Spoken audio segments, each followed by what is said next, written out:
अस्सलाम नाज़रीन, मैं हूं डॉक्टर मसूद परवेज़। आज का टॉपिक जो है फिर गोट फार्मिंग पे है।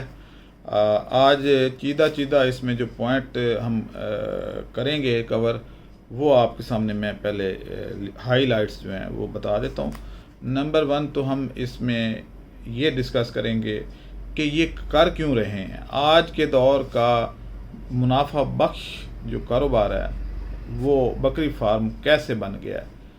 तो एक तो इसकी, दूसरा ये है कि इस पे कितना खर्चा आता है, प्रॉफिट रेशो क्या है, और इसमें मुनाफा कितनी देर बाद मिलता है।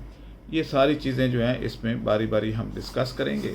और आप लोग जो है इसके बाद अगर आप ये करना चाहें तो बेहतर तो ये है कि आप ख़ुद अपनी जगह पे करें। क्या बेहतर है? नंबर कि आप ख़ुद करें अपनी जगह पे। लेकिन अगर आपके पास इतना सरमाया नहीं है और आपके पास टाइम नहीं है या कोई और मजबूरी हैं, तो फिर आप हमारे जो है कलेक्टिव गोट फार्म में या मटन जोन में आप शामिल होकर तो ये काम कर सकते हैं। उसके फ़वाइद क्या हैं वो भी इसमें बताए जाएंगे। सबसे पहले तो ये है कि ये हमें ज़रूरत क्यों पेश आई। कुछ लोग मेरे से बल्कि फ़ोन करके उन्होंने पूछा भी है कि आजकल आपकी तवज्जो बायोफ्लाक से हट के तो गोट फार्मिंग पे कैसे आ गई।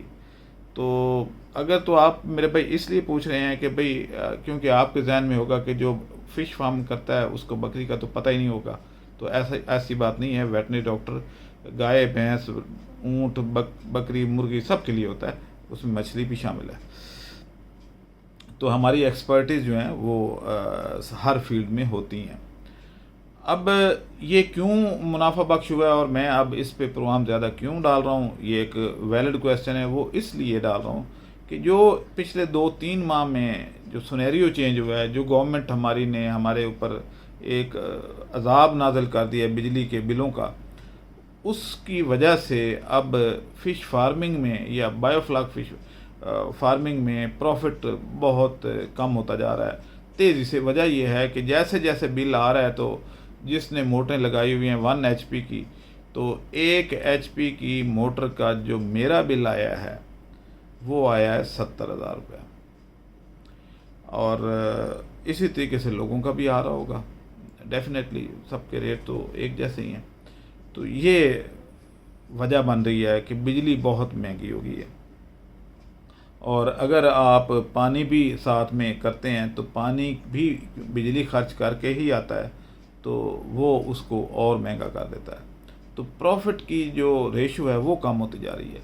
ज़ाहिर है जब पेट्रोल महंगा होता है तो नफ़ा तो फिर कम हो जाता है, सबका ही कम हो जाता है, ये तो हर बंदा जानता है। तो बिजली भी पेट्रोल के साथ खड़ी है, पैरेलल चल रही है। या बिजली महंगी कर दें या पेट्रोल महंगा कर दें, दोनों सूरतों में महंगाई बढ़ जाती है। तो महंगाई बढ़ गई है तो नफ़ा मछली का रेट जो है अभी जब आएगा तो तब पता चलेगा कि बढ़ता है या नहीं बढ़ता।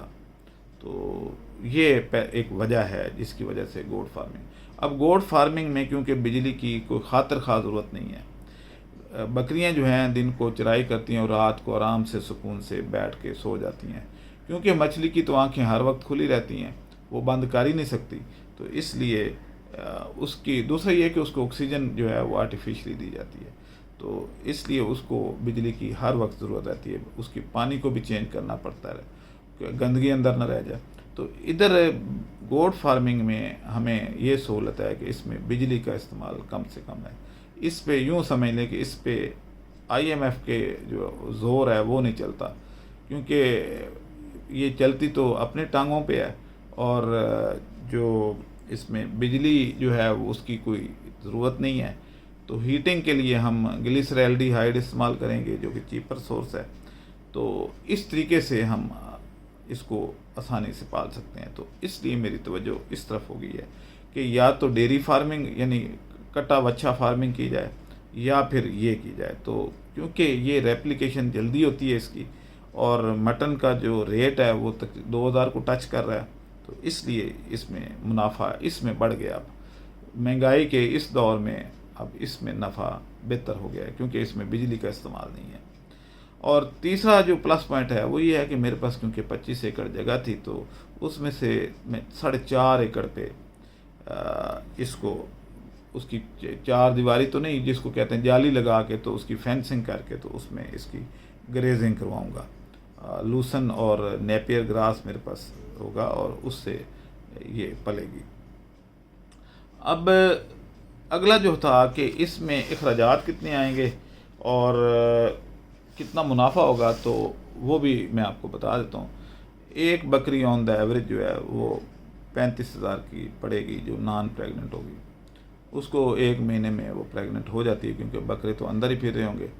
और उससे ये होगा कि अगले 5 माह में वो डिलीवर हो जाएगी, तो 6 माह का प्रोसेस जो है उसमें बच्चे आ जाएंगे। अब ये जो 6 माह का है, साल में 2 दफ़ा ये बच्चे देती है, तो इस तरीके से हमारे पास जो इसके प्रोजनी है या ऑफ स्प्रिंग या बच्चे जो नस्ल है आगे, वो अच्छी खासी यानी डबल हो जाती है।